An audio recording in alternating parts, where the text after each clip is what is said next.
Hello everyone, I hope everyone's having a good day.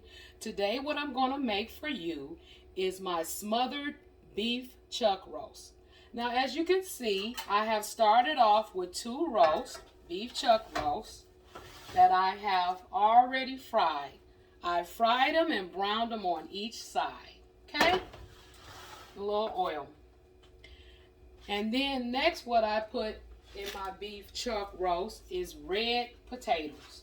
Now I like red because red gets soft and they get like a creamy type texture when they bake in with the gravy, and they're just yummy. They just go right in with a roast. Nothing like roast and red potatoes.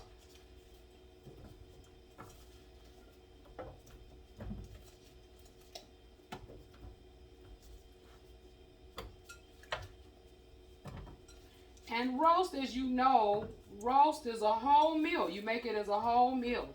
Because when you put your red potatoes and all the other fixings that you add in, you have a whole meal all in one pan. Okay? Whoops.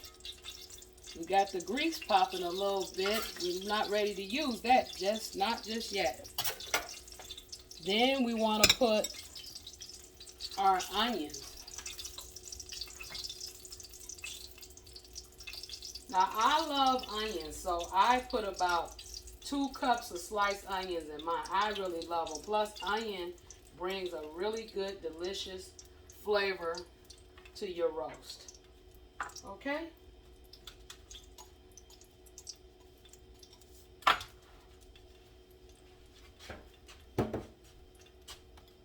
Then about a cup of large diced celery pieces.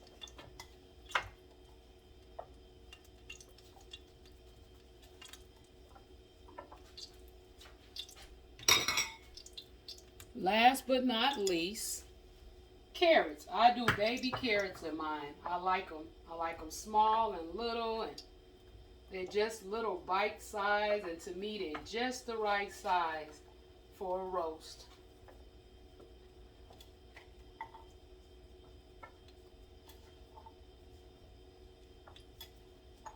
And as you can see, this fills up the pan, so this is a nice meal for you. Got your veggies, your meat, and potatoes. Okay, now next we're going to make homemade gravy. This is the scrappings left in the skillet from where I browned the roasts. And that's all you use. You just use the scraps left from the skillet from frying the roast, and then you make your gravy. You add flour. Okay?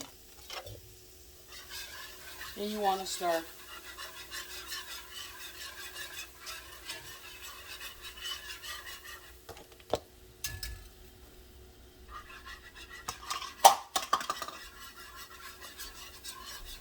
Whoops. That's the cup. That happens when you're cooking in the kitchen. Sometimes you may drop stuff. It happens from time to time. You may drop a little something. Then you just want to keep cooking that until you brown it. Okay?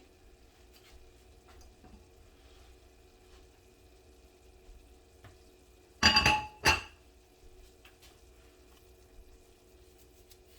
little more flour. I like my gravy to be nice and creamy. And also the fact that the meat has been fried before in the skillet, it also will give the creaminess to the gravy once it cooks in all together. You'll have a creaminess to your gravy.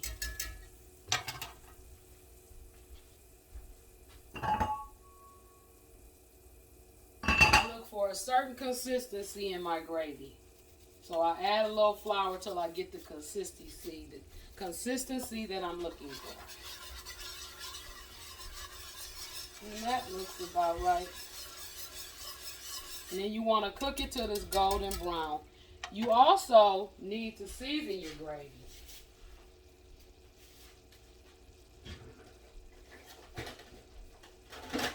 So I'm going to grab some seasoning right quick and season the gravy all up.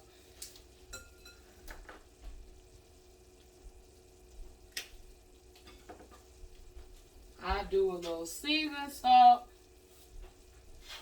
a little garlic,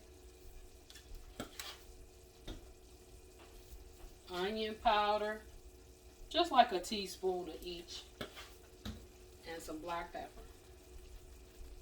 Okay? And you want to keep stirring it until it gets to the brown color that you're looking for. You want it to be like a caramel brown.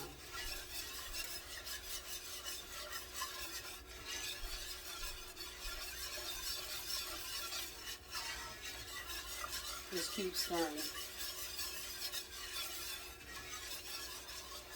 It's just about there. You want to turn it down a little bit because you don't want it to burn. Okay? See that? It's getting a nice caramel brown. And that's the color you're looking for. Now, a little bit of background information about me. I come from the same little old town that Dwayne Wade and Keke Palmer came from.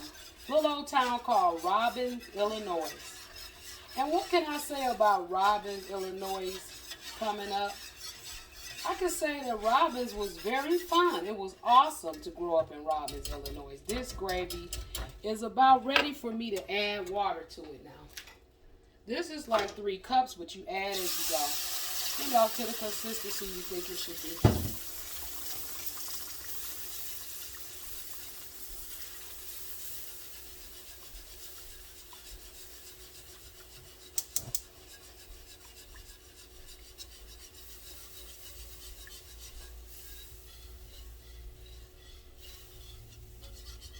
Just keep on stirring it also.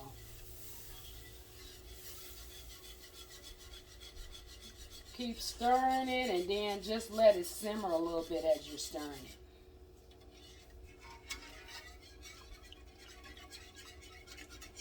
Okay. So back to the story about me as I was coming up. Robbins, Illinois was really fun. We used to go to a store called Troggins. It was not too far from our house. We used to go to Troggins, go there and buy candy and stuff like that, run around and play with our friends. Everybody knew everybody. It was close-knit. All the neighbors knew one another. Every Saturday morning, it would be a yellow bus that will pull up. If you wanted to go skating, it was a yellow bus that would pull up. And the yellow bus would take you skating in Markham, Illinois, which wasn't really far from Robbins. I also grew up, I'm such a foodie, so I love talking about food. I also grew up going to White Castle, which was not really far from our house. The yummy, tasty little miniature burgers that are still a hit to this day. I grew up eating those. And a staple in Blue Island, Illinois, which was also a close little town close around, where they sold a pizza called Beggar's Pizza. Oh, that was phenomenal. And still to this day, I will ride down to Illinois just so I can get a Beggar's Pizza. There's no one, in my opinion, that's topping their deep dish pizza.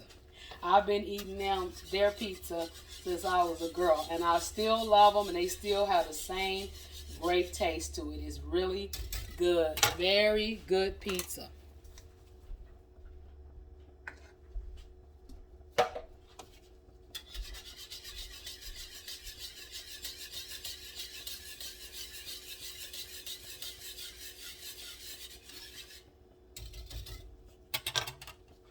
So this gravy looks about ready, and I'm going to get ready to pour it into the roast. But what I'm going to do first is switch these up.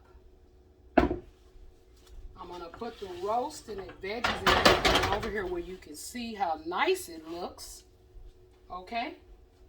And then we're going to pour the gravy on top. You're going to pour the gravy all over this.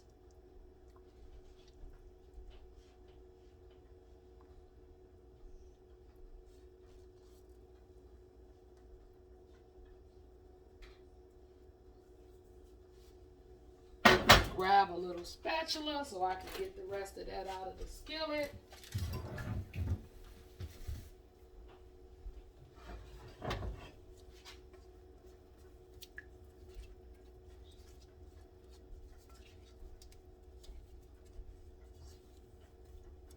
Here you go.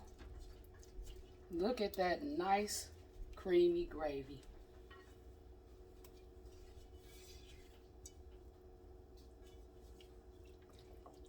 Okay.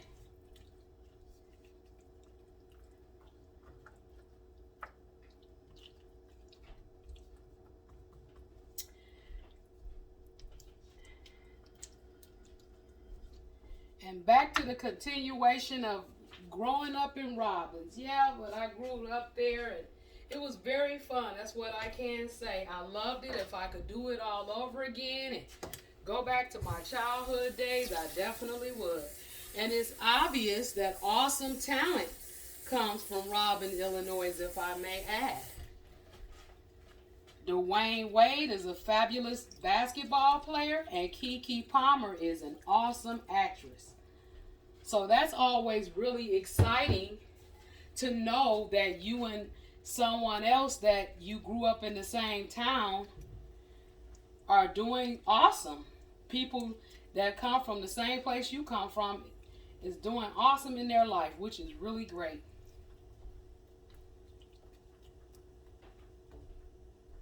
Then you might want to add a little more water to it because you're going to have to cook this in the oven for a while. I would recommend putting the roast on really early, very early in the morning, because you have to cook it about at least a good 5 hours in order for it to get real tender. Okay? You add more water to it because as it cooks, the gravy is going to get a little more thicker. I should have used my other larger pan, a little bit larger than this. Hopefully, you know, it don't start spilling over, making a mess in the oven, everybody. Hopefully not. If it does, you live and you learn, right? So I hope you enjoyed this video. Till the next time, my Ava J foodies. Bye-bye.